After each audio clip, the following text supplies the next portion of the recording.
Bugünkü dərsimiz bizim elektrik lampası haqqındadır. Ümumiyyətlə, elektrik lampası işıq mənbəyi kimi istifadə olunur. Yəni, elektrik enerjisini işıq enerjisinə çevirir. İlk praktiki əhəmiyyətli elektrik lampası 1879-cu ildə Thomas Edison tərəfindən ixtira edilmişdir. Sonralar bu lampa daha da təkmilləşdirilərək günümüzə qədər gəlib çatıb. Bizim ən əvvəl tanış olduğumuz lampa, belə deyək, ənənəvi elektrik lampasıdır bu gördüyünüz lampa. Buna bəzən közərmə lampası da deyilir. Bu lampanın içərisində Wolfram teldən istifadə olunur. Wolfram tel.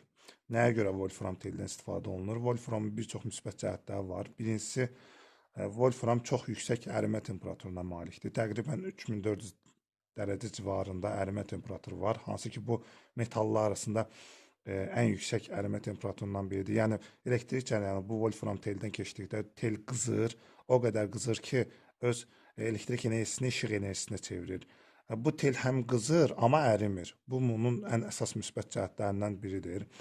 Ümumiyyətlə, Wolfram alman dilində ağır daş deməkdir, mənası.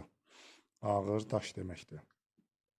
Mendeleyev kimyəvi elementlər cədvəlində atomun nömrəsi 74-dür.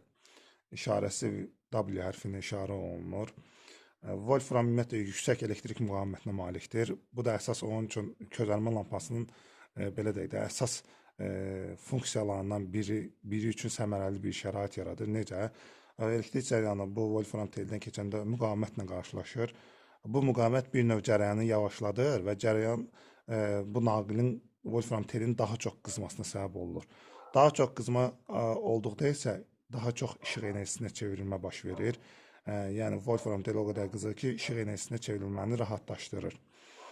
Bundan əlavə Wolfram tel ümumiyyətlə çox böyük sıxlığa malikdir. Yəni ağır metaldır da, bir növ ağır metaldır.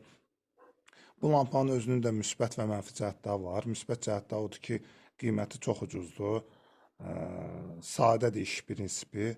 Mənfi cəhətlərindən biri odur ki, bu elektrik lampasının ömrü çox qısadır. Təqribən ideal şəraitdə 1000 saat ətrafında istismar müddəti vardır. Həmçinin burada çox böyük itki də baş verir. Çünki Wolfram teldən elektrik cərəyanı keçdikdə böyük istilik ayrılır. Belə deyək, əldə olunan enerjinin, daxil olan enerjinin çox böyük hissəsi istilik şəklində ayrılması baş verir. İstilik şəklində ayrılır.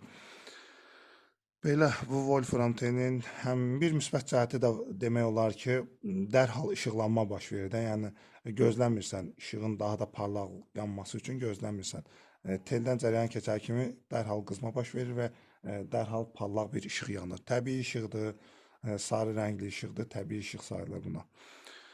Bugünlük deyəcəklərim bu qədər.